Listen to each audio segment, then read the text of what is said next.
सबके आराध्य भगवान श्री राम केवल सनातन धर्म के नहीं बल्कि भारतीय संस्कृति की पहचान हैं। भगवान राम राजा दशरथ और अयोध्या की बड़ी रानी कौशल्या के पुत्र थे। रामायण की रचना सबसे पहले महर्षि वाल्मीकि ने की थी। तब से विभिन्न लोगों ने विभिन्न भाषाओं में रामायण की रचना की है, जिसमें तुलसीदास का रामचरितमानस राम सबसे प्रसिद्ध है। आइए भगवान श्री राम के बारे में आपको बताते हैं कुछ खास बातें। भगवान राम को 10 अवतारों में भगवान विष्णु का 7वां अवतार माना जाता है।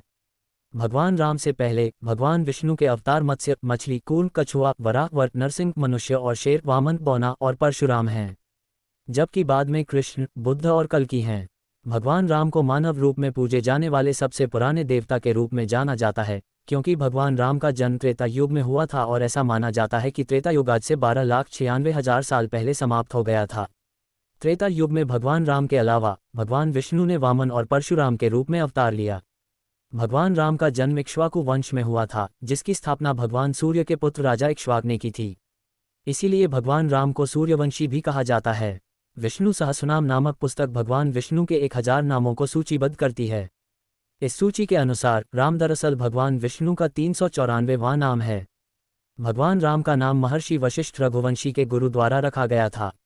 वशिष्ठ के अनुसार राम शब्द 2 बीजाणुओं बीजक्षरा, अग्नि बीज और अमृत बीज से बना है। यह मन, शरीर और आत्मा को शक्ति प्रदान करते हैं।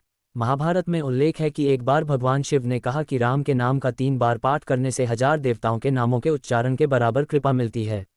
भगवान हनुमान ने काशी के राजा ययाति की रक्षा के लिए भगवान राम से लड़ाई की। ऋषि विक्रमादित्य के आदेश पर भगवान राम काशी के राजा को मारने आए। युद्ध में काशी के राजा की मदद करने के लिए भगवान हनुमान ने भगवान राम का पाठ करना शुरू किया। इस वजह से भगवान राम के बाणों का हनुमान पर कोई प्रभाव नहीं पड़ा और भगवान राम को अपनी हार स्वीकार करनी पड़ी। राम सेतु का निर्माण वानर सेना द्वारा किया गया था, जो तमिलनाडु के रामेश्वरम से श्रीलंका के मन्नार तक थी। इस पुल के मुख्य शिल्पकार नल और नील थे। इस पुल की लंबाई लगभग 30 किलोमीटर थी और इसे 6 दिनों में बनाया गया था। रावण के भाई हिरावण ने भगवान राम और लक्ष्मण का अपहरण कर लिया और उन्हें महामाया देवी को बलि देने के लिए पाताल लोक ले गए। लेकिन भगवान हनुमान ने हिरावण को मारकर भगवान राम और लक्ष्मण को मुक्त करा दिया।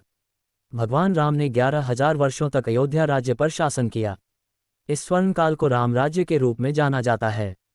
ऐसा माना जाता है कि जब माता सीता ने पृथ्वी में समा जाने के बाद अपना शरीर त्याग दिया था, तब श्री राम ने सरयू नदी में जल समाधि लेने के बाद पृथ्वी को त्याग दिया था। भगवान राम ने हमारे लिए सही मार्ग के आदर्श प्रस्तुत किए हैं। हमें जीवन में भगवान राम के महान आदर्शों और उनके आचरण को अपनाना चाहिए।